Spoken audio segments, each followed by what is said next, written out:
ಏನು ಬಂದಿದ್ದು? ಏನಿಲ್ಲ ಅಕ್ಕ, ನೀವು ಪೂಜೆಗೆ ತುಂಬ ಗ್ರ್ಯಾಂಡಾಗಿ ರೆಡಿಯಾಗಿರ್ತೀರಲ್ಲ, ಅದಕ್ಕೆ ಯಾರ ದೃಷ್ಟಿನೂ ತಾಗಬಾರ್ದು ಅಂತ ದೃಷ್ಟಿ ತೆಗೆಯೋಣ ಅಂತ ಬಂದೆ. ದೃಷ್ಟಿ? ಬಂದ ವಿಷಯ ಹೇಳು. ಲೇ ಅಕ್ಕ, ಏನು ಈಗಾಗೋಯ್ತು? ಅಲ್ಲ ಅಕ್ಕ, ನಿಂಗೆ ಕೆಲ್ಸಕ್ಕೆ ಹೋಗೋ ಮೊದಲನೇ ದಿವಸನೇ ಹೀಗಾಗ್ಬೇಕಾ? ಯಾಕೋ, ಏನಾಯ್ತು?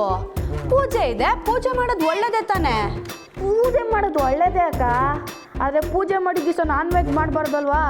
ಅದೇನೋ ದೊಡ್ಡ ಚಿಂತೆ. ಅಯ್ಯೋ ಗಣಿ, ಇದಾ ನಿನ್ ಚಿಂತೆ? ಇವತ್ತಿಲ್ಲ ಅಂದ್ರೆ ಏನಾಯ್ತು, ನಾಳೆ ಮಾಡ್ತೀನಿ. ನನ್ನ ಕೈಯಾರೆ ನಾನೇ ಮೀನ್ ಸಾರು ಮಾಡ್ಕೊಡ್ತೀನಿ. ಘಟೋದ್ಗಜನ್ ಥರ ತಿಂದು ಕುಂಭಕರ್ಣನ್ ಥರ ಮಲ್ಕೋ, ಸರಿನಾ? ಅಕ್ಕ, ಮನೇಲಿ ಕೆಲಸದವರು ಜಾಸ್ತಿ ಆದರು ಅಂತ ಅನಿಸ್ತಾ ಇದೆಯಪ್ಪ. ಹೇಗದು? ಇದ್ದಷ್ಟೇ ಜನ ಇದ್ದಾರಲ್ಲ. ಹಾಗಲ್ಲ ಅಕ್ಕ, ಈಗ ಉದಾಹರಣೆಗೆ ನೋಡಿ, ಊಟ ಮಾಡೋರು ಕಮ್ಮಿ ಜನ, ಆದರೆ ಅಡುಗೆ ಮಾಡೋರು ಜಾಸ್ತಿ ಜನ ಆಗೋದ್ರು ಅನಿಸ್ತಾ ಇದೆಯಪ್ಪ. ವಿಷಯಕ್ಕೆ ಬಾ. ಅಕ್ಕ, ಪಾರ್ವತಿನ ಅಡುಗೆ ಮನೆ ಕೆಲಸಕ್ಕೆ ಹಾಕಿದ್ದು ನನಗೇನೋ ಒಂಥರ ಕಸಿವಿಸಿ. ಈ ಹಸು ಕೆಚ್ಚಲು ತೊಳೆಯೋಕ್ಕೆ, ಹಾಲು ಕರಿಯೋಕ್ಕೆ, ತೋಟಕ್ಕೆ ನೀರು ಹಾಯಿಸೋಕ್ಕೆ, ಇದಕ್ಕೆಲ್ಲ ಸರಿ. ಆದರೆ ಅರಸನ ಕೋಟೆ ಅಖಿಲಾಂಡೇಶ್ವರಿ ಮನೆ ಅಡುಗೆಗೆ ಉಪ್ಪು ಖಾರ ಹಾಕೋದು ಅಂದರೆ ತಮಾಷೆನಾ? ಖಂಡಿತ ತಮಾಷೆ ಅಲ್ಲ. ಸಾವಿತ್ರಮ್ಮಂಗೂ ಆಗಾಗ ಹುಷಾರು ತಪ್ತಾ ಇದೆ. ಸಹಾಯಕ್ಕೆ ಅಂತ ಯಾರಾದರೂ ಇದ್ದರೆ ಒಳ್ಳೆಯದು. ನೀನು ಹೇಳಿದ ಹಾಗೆ ವಾರು ಬೇಡ. ಅಡುಗೆ ಮನೆ ಕೆಲಸ ಎಲ್ಲ ನೀನೇ ಮಾಡಿಬಿಡು.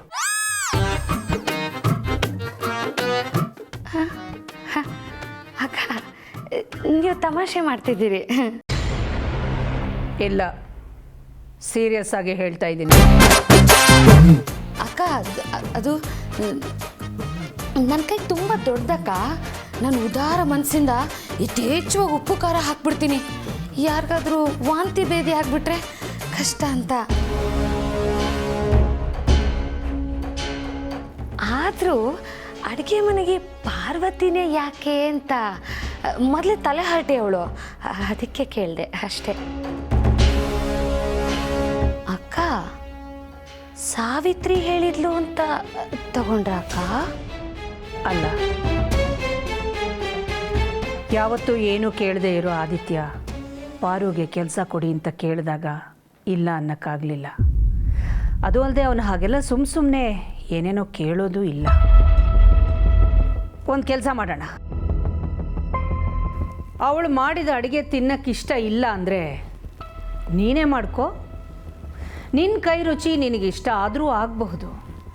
ಅದಕ್ಕೆ ಏನೇನು ಸೌಕರ್ಯ ಬೇಕೋ ನಾನು ಮಾಡಿಕೊಡ್ತೀನಿ. ಅಕ್ಕ, ತುಂಬ ತಲೆ ಉಪಯೋಗಿಸ್ತಾ ಇದೀಯಾ. ಯಾರದ್ದಾದರೂ ಕೆಟ್ಟ ಕಣ್ಣು ನಿನ್ನ ಬುದ್ಧಿ ಮೇಲೆ ಬಿದ್ದರೂ ಬೀಳಬಹುದು. ಹಾಗೆ ನಿನ್ನ ಕೆಟ್ಟ ಕಣ್ಣು ಬೇರೆಯವ್ರ ಮೇಲೆ ಬೀಳದೆ ಇರೋ ಹಾಗೆ ನಿನಗೆ ನೀನೇ ದೃಷ್ಟಿ ತೆಕ್ಕೋ.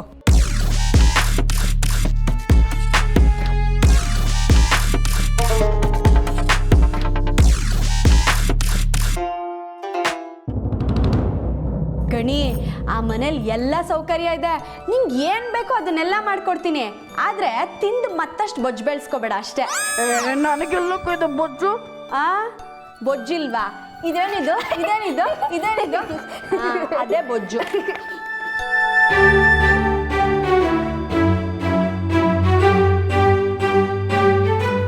ಏನಮ್ಮ ಪರು, ಇನ್ನೂ ಕನ್ನಡಿ ಮುಂದೆ ಅಲಂಕಾರ ಮಾಡ್ಕೊಂಡು ಕೂತಿದೀಯಾ? ಹೊತ್ತಾಗಲ್ವಾ ಹೋಗೋಕ್ಕೆ?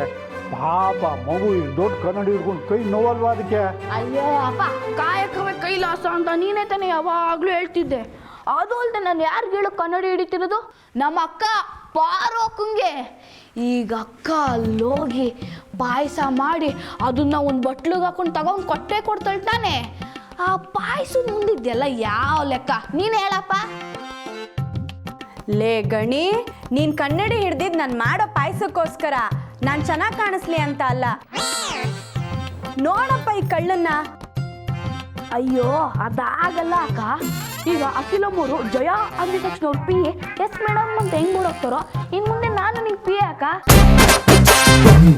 ನೀನು ಪಾಯಸ ಮಾಡಿಕೊಡ್ತಾ ಇರು, ನಾನು ಕನ್ನಡಿ ತೋರಿಸ್ತೀನಿ. ನೀನು ಪಾಯಸ ಮಾಡಿಕೊಡ್ತಾ ಇರು, ನಾನು ಕನ್ನಡಿ ತೋರಿಸ್ತೀನಿ. ಪಾಯಸ ಅಲ್ಲ, ಒದೆ ಕೊಡ್ತೀನಿ. ಏ ಕೋಪ ಮಾಡ್ಕೋಬೇಡಕ್ಕ.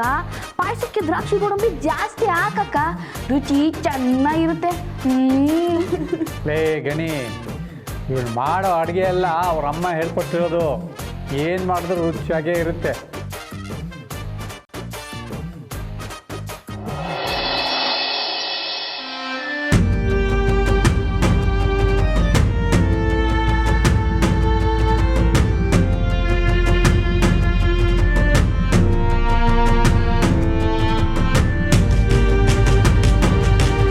ಅಮ್ಮ, ನೀನು ಹೇಳ್ಕೊಟ್ಟಿದ್ದ ಅಡುಗೆಯಿಂದ ಇವತ್ತು ಸಂಪಾದನೆ ಮಾಡೋಕ್ಕೆ ಹೋಗ್ತಾ ಇದ್ದೀನಿ.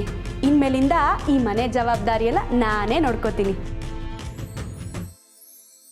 ಆಮೇಲೆ ಆ ದೊಡ್ಡ ಮನೆಯಲ್ಲಿ ನಮ್ಮ ಹಳ್ಳಿ ಥರ ಸೌದೆ ಒಲೆ ಇಲ್ಲ, ದೊಡ್ಡ ಗ್ಯಾಸ್ ಇದೆ. ಊದಿ ಊದಿ ಬೆಂಕಿ ಹಚ್ಚೋ ಅಷ್ಟಿಲ್ಲ, ರಪ್ಪಂದ ಹತ್ಕೊಂಡ್ಬಿಡುತ್ತೆ. ಅಡುಗೆಗೆ ಬೇಕಾಗಿರೋ ಎಲ್ಲ ಸಾಮಾನು ಅಡುಗೆ ಮನೆಯಲ್ಲೇ ಇದೆ. ಯಾವುದು ಅಂಗಡಿಗೆ ಹೋಗಿ ತರಷ್ಟಿಲ್ಲಮ್ಮ. ಪಾರು, ಅಮ್ಮನ ಜೊತೆನೆ ಮಾತಾಡ್ತಾ ನಿಂತಿರ್ತೀಯೋ, ಅಲ್ಲಿ ಬಂದು ಕೆಲಸ ಮಾಡ್ತೀಯೋ? ಅಕ್ಕ ಬೇಗ ಹೋಗಕ್ಕ, ಬಿಸಿ ಬಿಸಿಯಾಗಿ ಪಾಯಸ ಮಾಡು.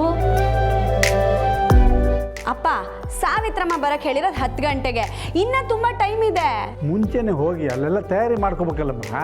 ಅಪ್ಪ, ಅಮ್ಮನ ಆಶೀರ್ವಾದನೇ ತಯಾರಿ. ಓ, ಬರೀ ಅಮ್ಮನ ಆಶೀರ್ವಾದ ಸಾಕಾ? ಅಪ್ಪನ ಆಶೀರ್ವಾದ ಏನು ಬೇಡವಾ? ಅಪ್ಪನ ಆಶೀರ್ವಾದನೂ ಬೇಕು ಗಣಿ. ಅಪ್ಪ, ಆಶೀರ್ವಾದ ಮಾಡು. ಹೇಳಮ್ಮ. ಬಾಳು ಬಂಗಾರವಾಗಿ.